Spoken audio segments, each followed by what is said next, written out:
There are two kinds of joy in professional sports. The first kind is easy to understand.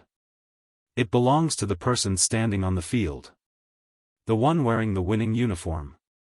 The one whose country's name is on their chest and whose sacrifice is being rewarded in real time, in front of the entire world, in the most visible and celebrated way the sport can offer.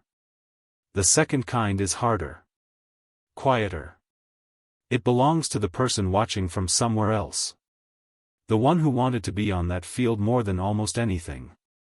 The one who trained for it, dreamed about it, prepared for it, and then received the call that didn't come. The one who had to find a way to be genuinely happy for something they were not allowed to be part of. Most people cannot do that. Not really. They can perform happiness. They can say the right things. They can stand in the right places and wear the right expression. But genuine joy for someone else's victory in a competition you desperately wanted to enter yourself, is one of the rarest emotional achievements a human being can manage. Miguel Rojas managed it. And when Shohei Ohtani saw his teammate weeping tears of pure, unperformed joy as Venezuela lifted the WBC trophy for the first time in history, what Ohtani did next was so completely unexpected that the American media could not stop talking about it. And neither, it turned out, could the rest of the world. Before we get to Ohtani, before we get to Rojas, before we get to the action that stopped an entire sports media cycle in its tracks, you need to understand exactly what Venezuela winning the WBC meant. This was not a country with a long history of tournament victories to draw on. This was not a nation accustomed to standing at the top of the podium in international baseball. Venezuela has produced some of the most extraordinary individual talent the sport has ever seen, players who have defined eras, broken records, built Hall of Fame careers across generations. The raw material has always been there. The passion has always been there. The national identity around baseball, deep, generational, woven into the culture at a level that outsiders often underestimate, has always been there. But the trophy had not been there. Until now. When Venezuela's players piled onto the field after the final out, what erupted was not simply the celebration of a sporting victory. It was something older and deeper than that. The release of decades of accumulated longing. The realization, hitting an entire group of human beings simultaneously, that the thing they had chased for so long had finally, actually, really happened. The images went around the world instantly. Grown men weeping without embarrassment. Players who had spent their entire professional lives maintaining the composure that elite competition demands, completely undone. Holding each other. Looking at the sky. Searching for words and finding that none of them were adequate. It was, by any honest measure, one of the most emotionally overwhelming championship scenes in recent WBC history. And somewhere in the watching world, not on that field, not wearing that uniform, was Miguel Rojas. Miguel Rojas is not a player who needs a tournament to prove his value. His professional resume speaks clearly and at length about the quality of what he brings to a baseball field. His defensive capabilities. His leadership presence. The way younger players orient themselves around him. The quiet authority of someone who has earned respect not through volume or performance but through the consistency of showing up, day after day, and doing what needs to be done. But the WBC is different from a regular season. The selection process is different. The criteria are different. And when the Venezuelan roster was finalized, Rojas was not on it.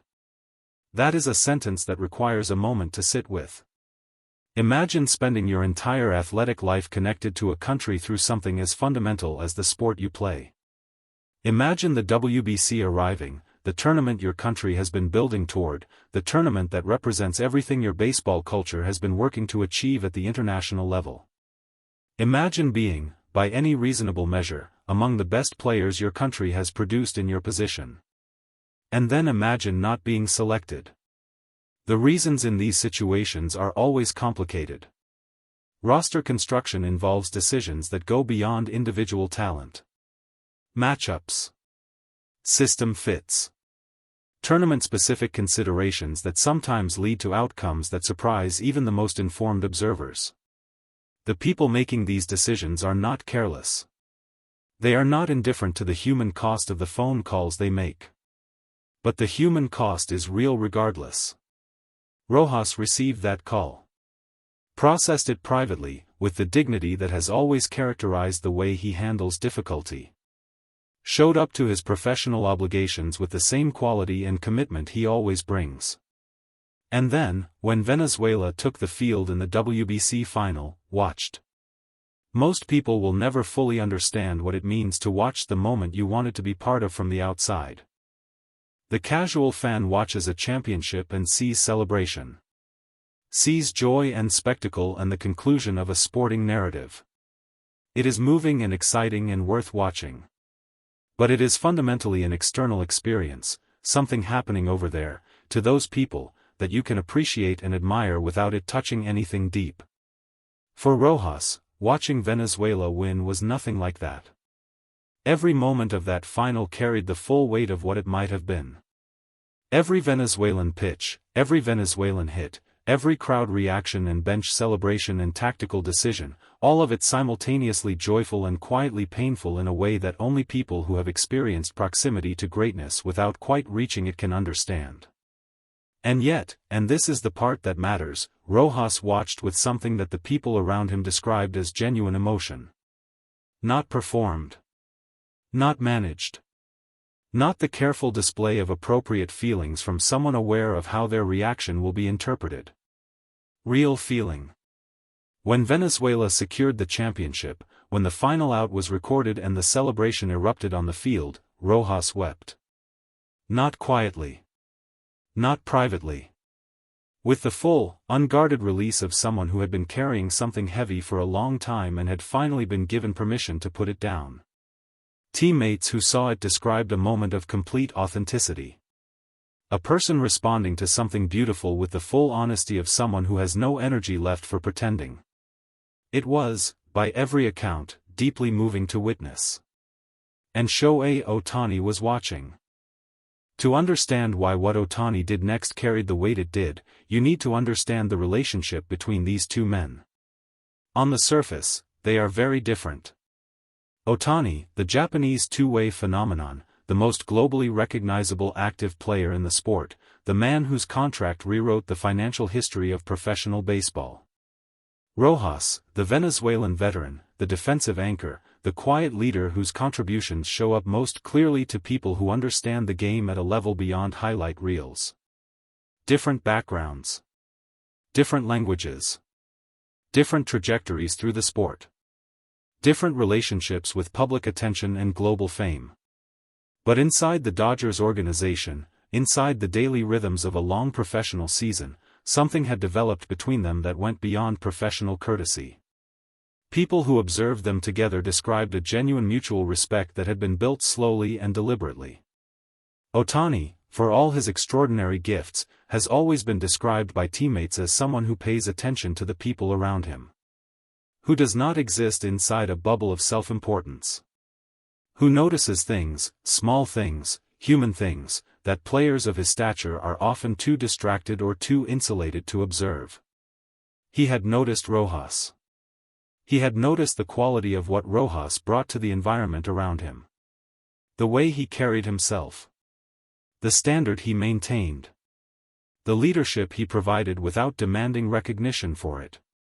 These were qualities that Ohtani, by all accounts, recognized and genuinely respected, because they were qualities he himself had been described as possessing. Two people who approach the same sport from completely different directions and arrive at something surprisingly similar. Which is why what Ohtani did when he saw Rojas weeping was, to anyone who understood their relationship, both completely unexpected and completely inevitable.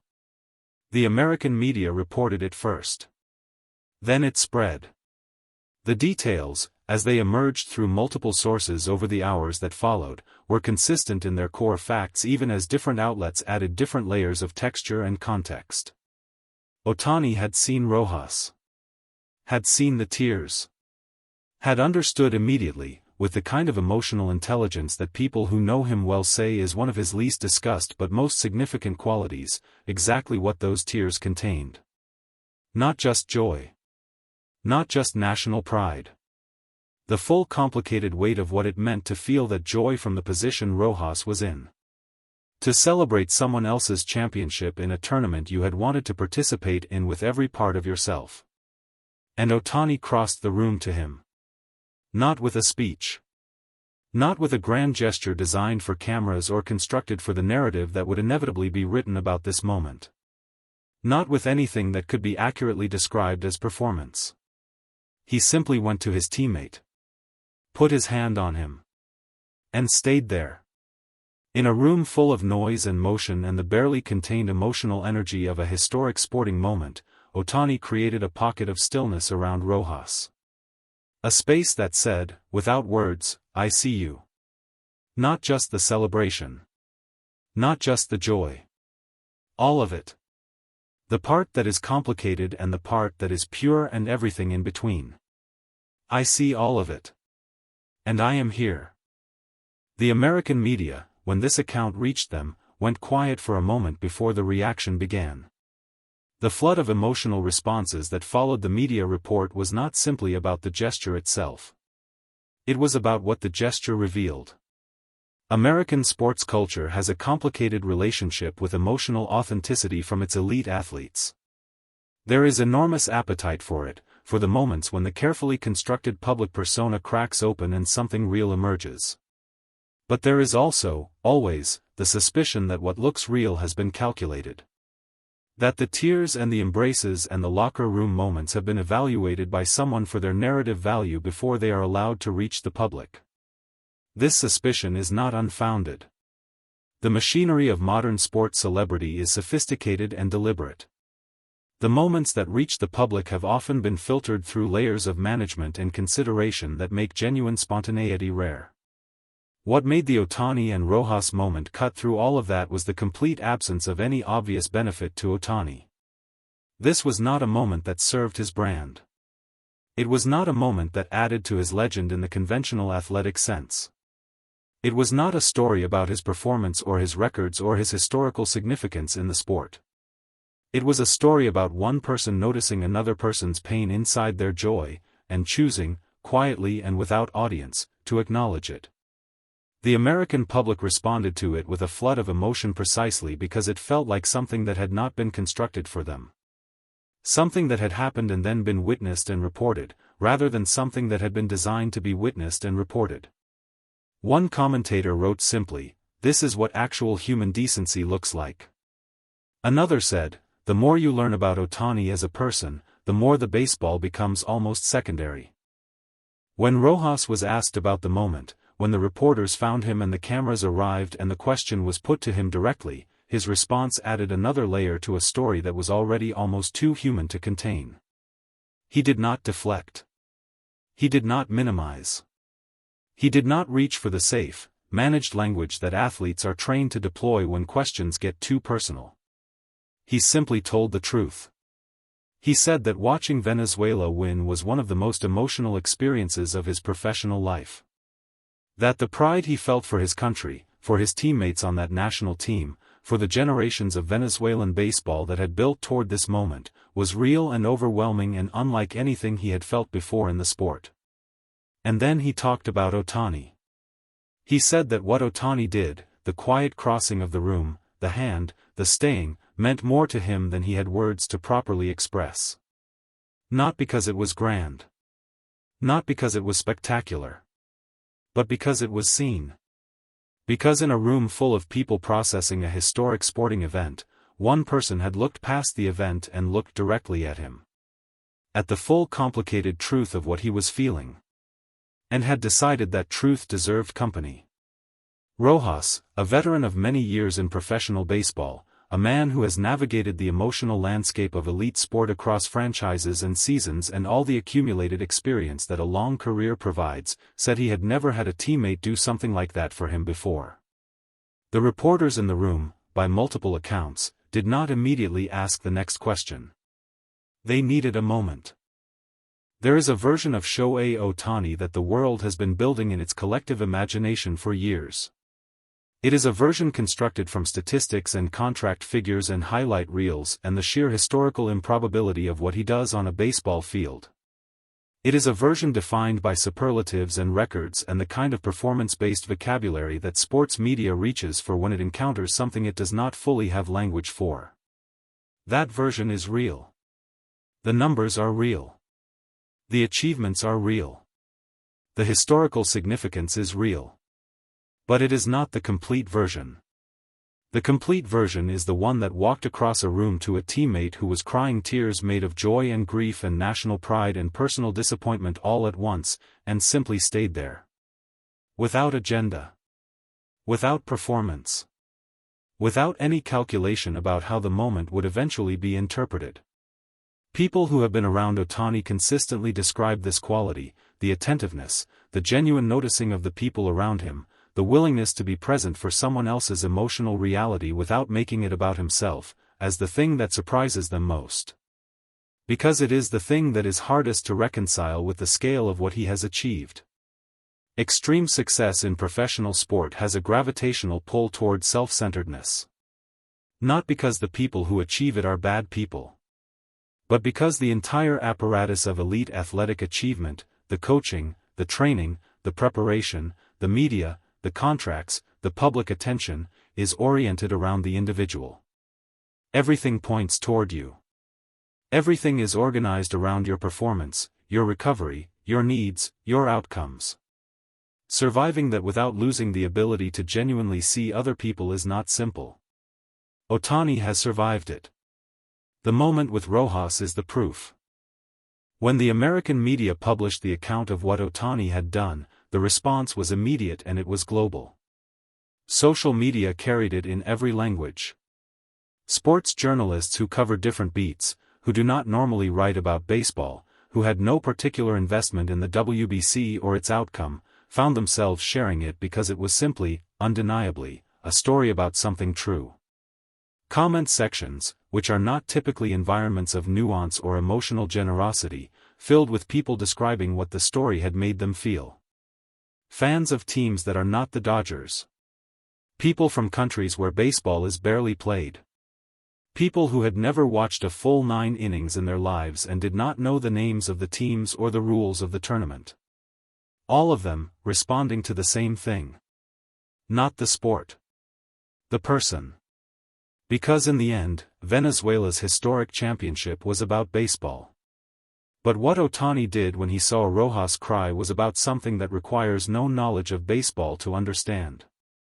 No familiarity with the WBC format or the roster selection process or the competitive history between nations. It was about one person seeing another person's pain inside their joy and deciding, without hesitation, without calculation, without any audience in mind, that it deserved company. That is not a baseball story. That is a human story.